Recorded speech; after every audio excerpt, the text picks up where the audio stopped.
that's what the point we are attempting to get across to you, that we want you to sit with and accept, and to say to yourself, no matter what age you are, no matter which cycle of development you are in, but to really sit with yourself and say, I've got a lot more going on for me with this body than I ever dreamed of.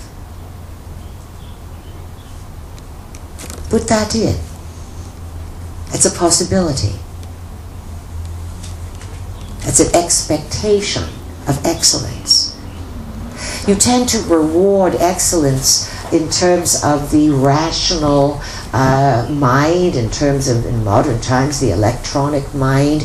And you've all lived again and again, and perhaps if you search the lines of time, you can remember that in certain lifetimes, certain professions, certain talents were rewarded and others were simply discarded. And often it had to do with hands and trade and producing. You became a producing society, which is fine. There's nothing wrong with producing. But you must become a psychically aware, knowing, wise society, and recognize that when you are producing something, you must be able to jump out of linear time, which is the moment, and see, as your native people and many people in ancient times could, many generations into the future, so that you can see and follow the psychic development of your own creations. For example, United States, soon Mexico and South America, potentially other places, will be dealing with the, let's say, after effects of the toxic spewing happening in the Gulf. We did speak yesterday, or our vehicle did, that it is a symbol of toxicity. It is a symbol of toxic emotions and repressed stuff that is now being exuded by all of humanity, expressed in this oil well. Now, a psychically advanced people would be able to develop technologies and be able to test those technologies psychically by tracking them without computer, by mind, into the future to see where some of the problems potentially could lie and fix them in the now. Part of the problem that you are facing with humanity is the nanosecond, the speed up, as we said, from 87 to 2012, has made everything go faster and faster, and people go faster and faster, and no one cares about their work. You've lost that value all over the world. When things go fast, people just want to get it done and move on to the next thing. So it's obvious to us, in order for you to gain the most of these cosmic dynamics, that as co-creators, brilliant co-creators you are as humans, you will collectively dream some big dreams and bring them into reality, and you will slow things down. And there will be huge gridlocks. And there will be things that just aren't there anymore. And in some places there will be challenges with the, quote, systems that your local governments and local organizations provide for you.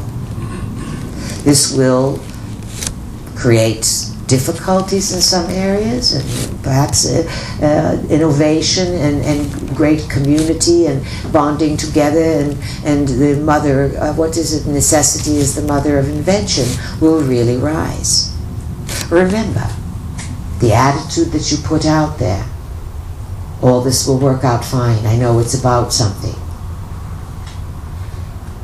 This conditions the energetic field, and then the energetic field starts drawing to you, connecting you to what you are setting out there.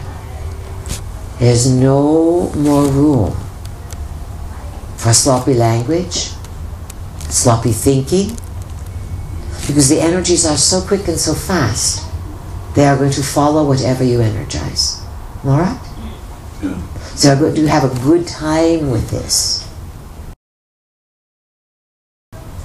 Good time with this. And if you find things are going too fast, slow down. Take a nap.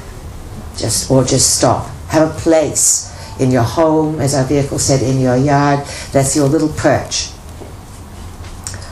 Look at this room. Is this not a perch? What is the bird showing you? The bird perched in here. It likes this home. It's got beauty. It's secure. Do you understand? Make a little nesty perch for yourself, someplace where you can sit and recharge and think, or have a few other people over. Engage in conversation. Be open to share ideas. People are going to be ripe to hear more. We want to really emphasize this, that this summer will churn up, let's say, a new layer of interest in all people to want to understand what's going on. And you can, finally, some of you fulfill some of your greatest little fantasies there and lay it out to the family or friends once and for all. Just scoop them extraordinaire. Now we would say, don't swipe them out with too much of detail. And remember, we give you information, we talk about some things, but we always bring you back to a key story that you are co-creators, and it really comes down to you creating and what do you want to create, and that's what it's about. And bring your friends, your neighbors back to their own power, back to their own significance. Excite them about what is happening. Do you understand what we are asking you to do? This is the level. You can explain on conspiracies. There's plenty of that stuff on the internet. Do you understand? You can explain dynamics, but sometimes when you talk about certain things, people check out. It's too much. So when you are explaining things to people, or helping to spread ideas, and they will be big this summer for many years, look at the people that you are speaking to. Look at them. Look them in the eye and temper your energy to see how much they can take. Don't just download into them. Do you understand? New software, put it on. Their computers may not be able to hold it. They are rearranging.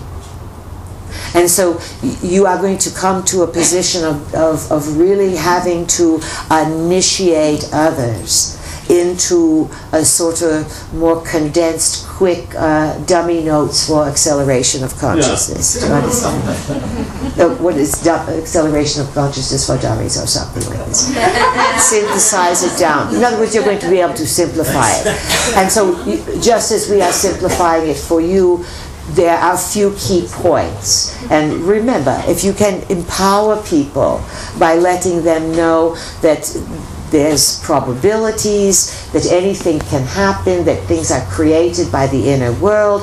If they are prayer people, then tell them to pray. Pray for the best. But also, if you're going to pray for the best, you cannot then finish your prayers and start to worry or think that you are bad and God is punishing you. Do you understand? And many people will come into this conflict.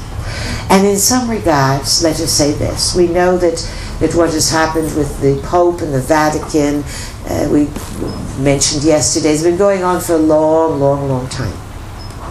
The church has abused people in one capacity or another. You've had the history, it's in your blood. You've been in the timelines. You understand the abuse of this power. And in some way, to have it happen now, rather than under Pope John Paul. He knew all this stuff. He didn't know how to deal with it. This guy was the one that commanded, that says, cover this stuff up. Don't discuss it. Now it's all coming back to him at perfect timing, right when the world needs to have one of its icons just vaporize or fall and collapse. Because remember, this is a huge belief system. Huge. Huge. And you can chuckle about it, and so can we, because this is this man's creation. On some level, it is a shame extraordinaire for modern times. Shames, everything has been covered up in modern times. On another level, it is an act of, let's say, noble sacrifice to be the Pope that says, all right, I'll be the one that it crumbles under me?